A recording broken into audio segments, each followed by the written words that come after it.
Hey guys, this is Comic Uno and Comic Frontline, and today I'm doing a topic video on favorite current indie series. And the person recommended this was Ventus Enders. So if you want to go check out their channel, in the description below there'll be a link. If you guys have any recommendations for future topic videos, please tell me in the comments below. If I answer them, that means a couple of weeks will either be on Comic Uno or Comic Frontline, because I double dose my topic videos. Usually for Comic Frontline I have them every Sunday, and for Comic Uno I have them every Friday with my comic book reviews. So be sure to recommend away in the comments. But let's talk about this subject, which is favorite current indie series. I try to come up with as many titles as possible. I might be forgetting one or two, but this is pretty much the list of my favorite current indie series, and this is no particular order, it's just an order of me naming them and why.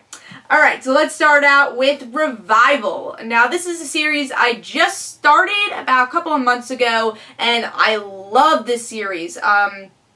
It really is one of my favorite indie series. I love how it's more of a TV show of how they tell their story. It's not really story arcs, where a lot of comics will say, alright, here's a 6-issue story arc, then we move on to the next one, and they don't really connect. You know, some comics are like that. But Revival, really, you don't see the story arc as much. It feels like more of a season story arc, overall story arc, and like the little A to B stories, like someone gets pregnant or something like that.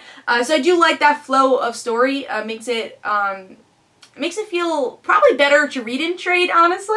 But overall, it's just great characters and just a really intriguing story and an intriguing mystery of how these people were revived and all the other mysteries that are surrounding it. So Revival is just a great series.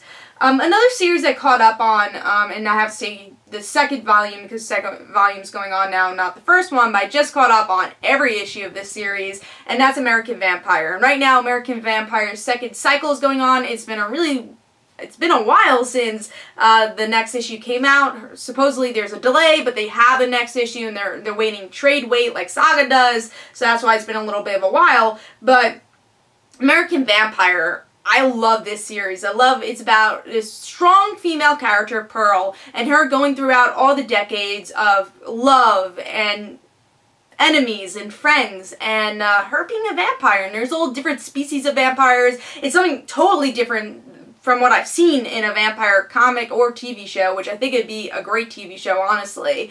But I love the relationship Pearl had with Henry, and now what she is doing because of her love with Henry, and now that, spoiler alert, Henry has died. So, overall, I just really love this series, and I can't wait to see where it goes, especially when we get to a closer modern time. And where does this series end? How does this series end? Does she die? Will we get to 2014? I'm really curious to see where this series is going, and I love it. And the artwork is beautiful also. Now, this is actually, the one coming up is really the first indie title that I fell in love with and followed issue by issue. Issue 1 from whatever it's up to now, and that's Morning Glories. Even though it hasn't been on a top 5 list, because I do think it's a better trade read than it is issue-to-issue read, I love this series. I love the characters. I do think they focus on too many minor characters, and they should focus more on the major characters, but the major characters are so much fun. I love the mystery, and I love that it's very much about philosophy, religion, and all these other themes in one book, in this high school book. Where the hell is Morning Glories? What is Morning Glories? Is the big question, and why is everyone here? And I'm still curious to see what the answers to this mystery will be. Next is a newer series, so I don't know if it will be my favorite, but it's getting there. I really do like this series so far. Synergy, from the artist of Powers. I really do, from the 2 issues I read so far, I've been really enjoying this series. I think it has some great themes, and it's about this girl who's gonna be a monster hunter after she has sex for the first time. So I enjoyed it. I think it's something original and unique, and it seems like this could have a really cool long run to the series. Next 2 are from Zenescope. One is something I just started, and I have to backtrack to get the first volume, but from what I've read, I really do enjoy the series.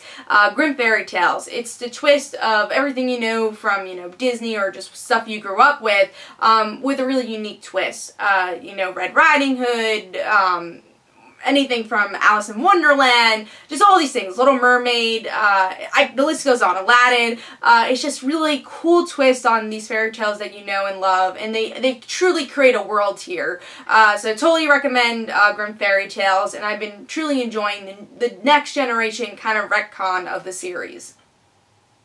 Next is the other Zenescope series, which is Robin Hood. This is my first Zenescope series I read, and it's a cool twist on who Robin Hood is. It's a female perspective of Robin Hood, and I think she's a pretty badass character, and if you like Buffy, it's very much in that tone, especially since the writer, Pat Chan, is a big Buffy the Vampire Slayer fan, and I would say the ongoing's a bit more an Angel tone. So the last series is something that I've been on and off for a really long time. I picked this series up in trade, and then I caught up, and I would say around issue like 60 or 70, I really started reading issue by issue, but I fell off, and that's Invincible. And I've been loving this series now. I think the story arc they're telling is just very unique, having their best friend become a villain after 100 issues, and then seeing Invincible turn into a father now, and see how his marriage is holding up with Adam Eve, and you really truly saw this hero grow. If you don't like, you know, that heroes kind of stay the same age, and Invincible is a series you should read, because you truly see Invincible grow from this high school student that found out he was related to an alien to a father, to really becoming a father now, and being married. So I personally really enjoy all these series. I can't wait to see in 2015 what other series I'll be saying what's my favorite indie series, but these are the ones I really do look forward to, and I'm sure there's more, but these are just the ones I could think of. So tell me in the comments below what your favorite indie series are. This is Comic Uno, Comic Frontline. Don't forget to follow me on Twitter for Comic Uno and the Rant Situations. Don't forget to like my Facebook page. Also, description below, there's links for my comic book, Like Father-Like Daughter, and don't forget to like the Facebook page of Like Father-Like Daughter. I'll see you guys later. Bye.